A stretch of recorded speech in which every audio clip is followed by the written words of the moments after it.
राधे राधे, स्वागत है आपका मेरे चैनल पे। तो आज हम पढ़ने वाले हैं रिसोर्सेज एंड डेवलपमेंट ये चैप्टर के बारे में। एंड इसमें हमने बहुत सारी चीजें पहले पढ़ ली हैं, जैसे कि लैंड रिसोर्सेज के बारे में पढ़ लिया था, ग्राफ पाई चार्ट्स बना के हमने समझा भी था। तो उसके बाद का जो टॉपिक है वो टॉपिक क्या है, लैंड का यूटिलाइजेशन। लैंड हमारा एक रिसोर्स तो है, अब उसको हम लोग यूटिलाइज कैसे करते हैं, अब हमें वो देखना है। तो यहाँ पे कुछ पॉइंट्स दिए हुए हैं आपकी बुक में कि जो लैंड रिसोर्सेज है are used for the following purpose. जो लैंड रिसोर्स है उसको हम लोग किस पर्पस के लिए यूज करते हैं। पहला पर्पस क्या है, फॉरेस्ट। मेन लैंड रिसोर्स मतलब फॉरेस्ट तो होना ही चाहिए। 33% पूरे इंडिया का लैंड में से कम 33% आपका फॉरेस्ट होना चाहिए। तो जो फॉरेस्ट है वो भी एक लैंड रिसोर्स है, लेकिन उस रिसोर्स में क्या है, सिर्फ और सिर्फ फॉरेस्ट है।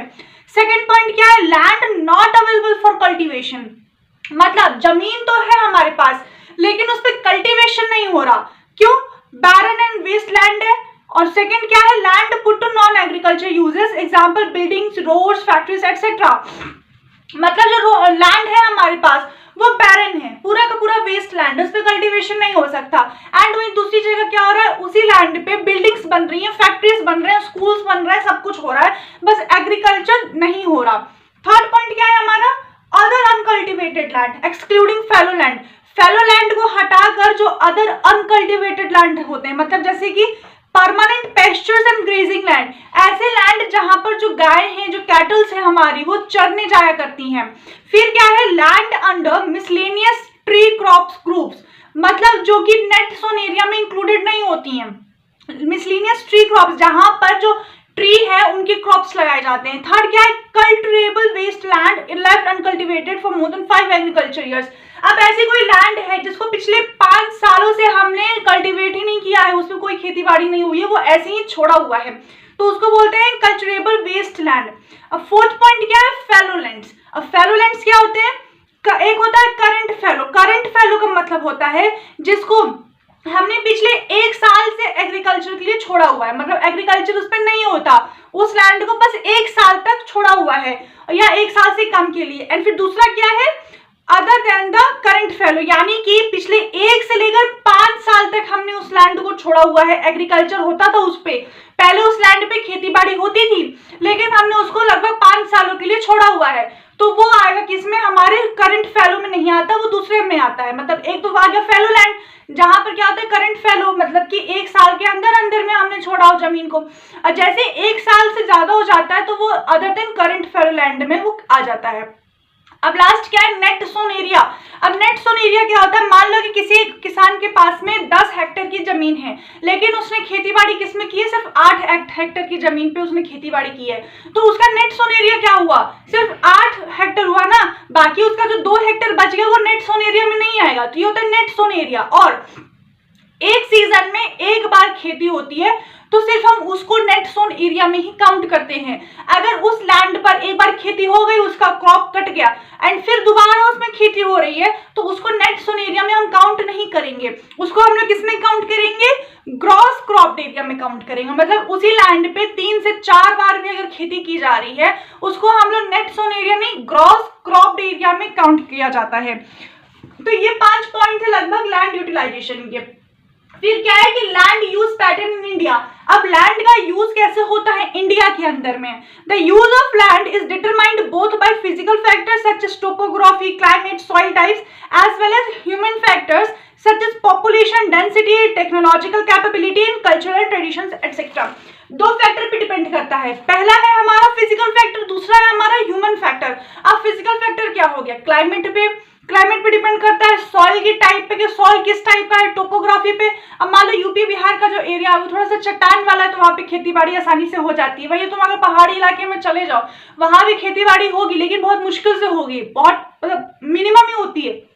फिर आप रेगिस्तान में चले जाओ, वहां तो बालू नहीं है, सॉरी वहां पे मिट्टी नहीं है, वहां पे रेत है, तो उसमें भी खेती बाड़ी होना थोड़ा सा प्रॉब्लम क्रिएट करता है। एंड फिर ह्यूमन फैक्टर जैसे कि पॉपुलेशन डेंसिटी। अब कुछ ऐसे एरिया हैं इंडिया के अंदर में जहां पे पॉपुलेशन की डेंसिटी इतनी ज्यादा है। अब जैसे दिल्ली के अंदर देख लो, दिल्ली और मुंबई एरिया, यहाँ पर घर बनाने के लिए ही सब लोग जमीन का यूज कर लेते हैं, कोई भी खेती बाड़ी में जमीन को यूज नहीं करता है।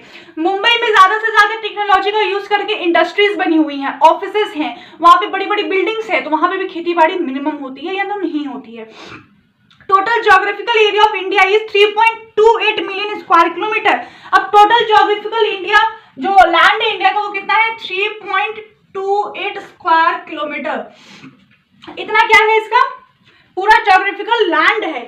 Land use data, however, is available only for 93% of the total geographical area because the land use reporting for most of the northeast states except Assam has not been done fully. Moreover, some areas of Jammu and Kashmir occupied by Pakistan and China have also not been surveyed. अब आपके book में पीछे एक graph दिया हुआ है, इस तरह से पाई चार्ट दिया हुआ है। अब इसमें दिखा रहा है कि जब 1960 और 61 में जब आपका सर्वे हुआ था लैंड का, तब किस किस चीज में कौन सी लैंड का पार्ट कितना कहाँ यूज हो रहा था उसका पाई चार्ट है, उतना एरिया दिया हुआ है।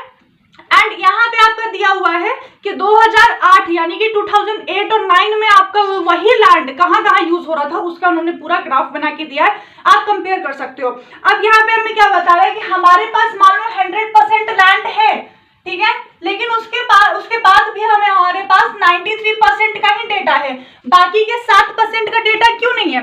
क्योंकि असम का जो कुछ एरिया है, वहां का अभी तक सर्वे हुआ ही नहीं है। एंड जम्मू एंड कश्मीर जो है और उसी के साथ में जम्मू कश्मीर का कुछ हिस्सा तो पाकिस्तान के पास है और कुछ हिस्सा चाइना के पास है। तो यहाँ पे जो हमारे पास जो लैंड है जम्मू एंड कश्मीर का, जो लैंड का हिस्सा पाकिस्तान और चाइना के पास चला गया है, तो उसकी भी हमारे पास कोई भी रिपोर्ट या सर्वे नहीं है। तो इसलिए हमारे पास टोटल अभी तक सिर्फ 93% का ही डेटा है कि हमारा लैंड जो है, मतलब ये जो आप डेटा देख रहे हो ना, तो इसमें सिर्फ 93% के हिसाब से ही आप देखोगे, 100% का हमारे पास डेटा नहीं है, सर्वे हुआ ही नहीं है। The land under permanent pasture has also decreased. अब वो लैंड जो जहाँ पर गाय और भैंस जो है वो चरा करती हैं, वो भी दिन पर दिन कम होती जा रही हैं। तो इतनी बड़ी पॉपुलेशन में हमारे पास कैटल्स है, उनको कहाँ ग्रेज करवाया जा रहा है? How are we be able to feed a huge cattle population on this special land and what are the consequences of it? Most of the other than the current fallow lands are either of poor quality or the cost of cultivation of such land is very high. जो current fallow land है उनके अलावा जो land से हैं वो या तो बहुत ही ज्यादा पुअर क्वालिटी की लैंड है, या तो उनके ऊपर वापस अगर हम लोग खेती करना चाहें तो उसका कॉस्ट बहुत ही ज्यादा हाई है। पहला क्या फैक्टर बता रहा है कि जो other than current fallow land है उसकी क्वालिटी पुअर है, एंड उसके अगर हम खेती बाड़ी करना चाहें भी तो वहां पे क्या हो रहा है, वेरी हाई कॉस्ट लग रहा है। Hence, these lands are cultivated once or twice in about 2 to 3 years, and if these are included in the net zone area, then the percentage of NSA in India comes to about 54% of the total reporting area. अब इसलिए अगर हम लोग इस land पे 2 से 3 साल में सिर्फ 1 या 2 बार ही अगर हम खेती करते हैं एंड उसका जो एरिया नेट जोन एरिया में हम लोग इंक्लूड करते हैं, तो टोटल लैंड एरिया का हमारे पास कितना आता है, 54% तो हमारे पास सिर्फ उन्हीं का आता है जो other than current fallow land है। ठीक है, फैलो लैंड हमने बताया था, करंट फैलो लैंड बताया था कि जो 1 साल या 1 साल के अंदर तक वो खेत छोड़ा हुआ है खेती करने के लिए, ठीक है, उस पर कोई खेती होती नहीं है, हुआ करती थी लेकिन उसको छोड़ दिया है। And other than current fallow क्या होता है, जब वो 1 से 5 साल के बीच के लिए छोड़ा गया है, वहां पर हम लोग 1 या 2 बार खेती कर लेते हैं, उसके बाद जो उस एरिया को हम लोग काउंट करते हैं नेट जोन एरिया के अंदर में, तो हमारे पास जो टोटल लैंड आता है वो 54% उसका निकल कर आता है। The pattern of net zone area varies greatly from one state to another. It is over 80% of the total area in Punjab and Haryana and less than 10% in Arunachal Pradesh, Mizoram, Manipur and Andaman Nicobar Island. अगर हम net zone area के बारे में बात करें तो कुछ states हमारे इंडिया में ऐसे हैं जहां पर 80% से भी ज्यादा वहां पर क्या निकलता है, हमारा नेट जोन एरिया निकलता है। एंड वहीं पे कुछ और स्टेट्स में देखा जाए, जैसे कि क्या, कौन से स्टेट, अरुणाचल प्रदेश, मिजोरम हो गया, मणिपुर हो गया, अंडमान और निकोबार आइलैंड हो गया, यहाँ पे मुश्किल से 10% तक की भी खेती हो पाती है। तो वरना ज्यादातर खेती कहाँ होती है, पंजाब हरियाणा के साइड में, जहाँ पे 80% तक का नेट जोन एरिया निकल के आता है। Forest area in the country is far lower than the desired 33% of geographical area as it was outlined in the National Forest Policy 1952. एक NFP है यानी कि नेशनल फॉरेस्ट पॉलिसी, जो कि 1952 में लाई गई थी, उसके अकॉर्डिंग पूरे 100% लैंड का 33% लैंड फॉरेस्ट का होना चाहिए, तभी एक इकोलॉजिकल बैलेंस बना रहेगा। क्योंकि इतनी ज्यादा पॉपुलेशन है तो एक बैलेंस बना के चला जाता है। तो सिर्फ 33% हमारे पास फॉरेस्ट का लैंड होना चाहिए, जो कि नहीं है। 33% से कम लैंड पे फॉरेस्ट है। It was considered essential for maintenance of the ecological balance. The livelihood of millions of people who live on the fringes of these forests depends upon it. A part of land is termed as wasteland and land put to other non-agriculture use. मतलब जो forest के लिए land हम लोग ने conserve करके रखे हैं, उन लैंड पे कोई और काम हो रहा है, नॉन एग्रीकल्चर यूजेस में आई जा रही है वो सारी, या तो वेस्ट लैंड की तरह रखी हुई है, नहीं तो नॉन एग्रीकल्चर लैंड की तरह उसको यूज किया जा रहा है। फिर wasteland includes rocky, arid and desert areas, and land put to the other non-agriculture uses include settlements, roads, railways, industries, etc. अब wasteland में कौन सी लैंड आती हैं? जो कि पथरीला है या रेत से भरा हुआ है, रेगिस्तान है, या जो नॉन एग्रीकल्चर लैंड में क्या आती हैं? जो लैंड को हम लोग रोड, रेलवे, हाईवेज बनाने में यूज कर जाते हैं, इंडस्ट्री बनाने में यूज कर जाते हैं, वो नॉन एग्रीकल्चर में आता है। रोड वाले पे तो हम लोग जाके खेती नहीं करते हैं ना। फिर continuous use of land over long period of time without taking appropriate measures to conserve and manage it has resulted in land degradation. अब बिना कंजर्व किए हुए अगर हम लैंड रिसोर्सेज का यूज कर रहे हैं, उसी की वजह से क्या हो रहा है? लैंड का डिग्रेडेशन हुआ जा रहा है, लैंड अच्छे से कंजर्व नहीं हो रहा है।